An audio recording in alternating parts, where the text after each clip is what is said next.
அனைவருக்கும் வணக்கம். இன்னைக்கு 6 சமையல் இல்லைங்க, உருளைக்கிழங்கு தக்காளி குருமா செய்யலாங்க. இட்லி தோசைக்கு இந்த குருமா அவ்வளவு சூப்பரா இருக்குங்க. வாங்க எப்படி செய்யலான்னு பார்க்கலாம்.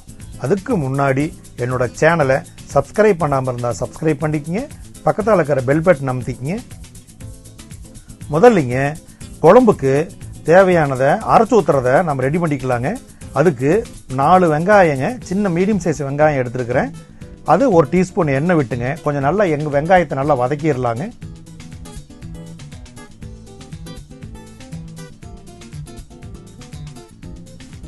ஒரு டீஸ்பூன் வந்துங்க சோம்புங்க, ஒரு பட்டை 2 லவங்கங்க, அதுவும் கொஞ்சம் எண்ணெயில் வதக்கிடலாம்.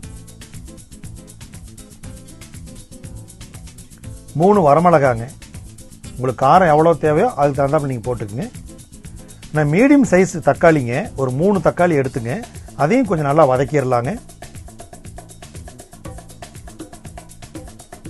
கொஞ்சம் தக்காளி நல்லா வதங்கிடட்டும். அதுக்கப்புறங்க நான் தேங்காய் வந்துங்க, ஒரு 1/4 மூடி தேங்காய் எடுத்துருக்கிறேங்க. 2 டேபிள் ஸ்பூன் பொட்டுக்கடலைங்க, ஏன்னா குழம்பு கொஞ்சம் கெட்டி கொடுக்கறதுக்கு. இது கொஞ்சம் நல்லா வதக்கிட்டுங்க, கொஞ்சம் நல்லா ஆற விட்டுங்க, மிக்ஸி ஜாரில் நைஸாக அரைச்சி எடுத்து வச்சுக்கலாங்க. 3 டீஸ்பூன் எண்ணெய் எடுத்துக்கலாங்க. எண்ணெய் நல்லா கொஞ்சம் நாளாக காஞ்சிரட்டும். ஒரு 1 டீஸ்பூன் சோம்புங்க,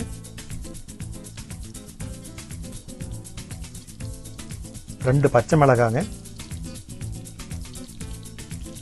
கொஞ்சம் கருவேப்பிலைங்க, கொஞ்சம் எண்ணெயில் நல்லா வதக்கிடலாங்க.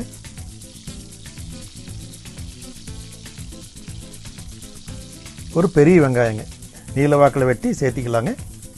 வெங்காயம் நல்லா வதங்கணும் அவசியம் இல்லைங்க, ஒரு கண்ணாடி பதம் இருந்தால் போதும். இப்போ அரைச்சி வச்ச கூட்டைங்க ஊற்றிக்கலாங்க.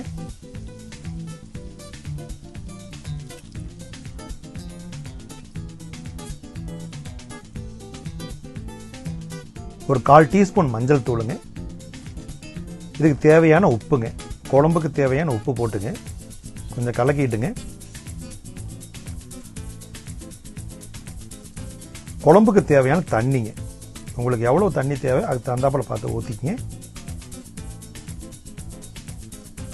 நான் 3 உருளைக்கிழங்கு எடுத்துங்க, நல்லா வேக வச்சு மசிச்சு இப்போ குழம்புல சேர்த்திக்கலாங்க.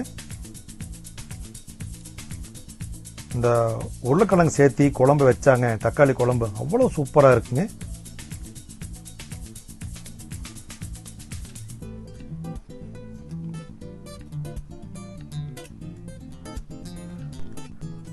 மீடியம் ஃப்ளேம்லேங்க ஒரு 5 நிமிஷம் குழம்பு நல்லா கொதிக்க வச்சுக்கலாங்க. அப்போ தான் குழம்பு கொஞ்சம் பச்சை வாசம் போகும், கொஞ்சம் கெட்டி கிடைக்கும். இந்த உருளைக்கிழங்கு தக்காளி குருமாங்க அவ்வளோ சூப்பராக இருக்குங்க. மேலே கொத்தமல்லி தழை தூவி விட்டுங்க, இந்த தக்காளி குருமா சாப்பிட்டு பார்த்தீங்கன்னா அவ்வளோ சூப்பராக இருக்குங்க. இட்லி தோசைக்கு ரொம்ப சூப்பராக இருக்குங்க. இந்த குழம்பு செஞ்சு பார்த்துட்டு எப்படிக்குன்னு கமெண்ட் சொல்லுங்கள். இந்த வீடியோ பிடிச்சிருந்தா லைக் பண்ணுங்கள், ஷேர் பண்ணுங்கள், மறக்காமல் நம்ம சேனலை சப்ஸ்கிரைப் பண்ணிக்கிங்க.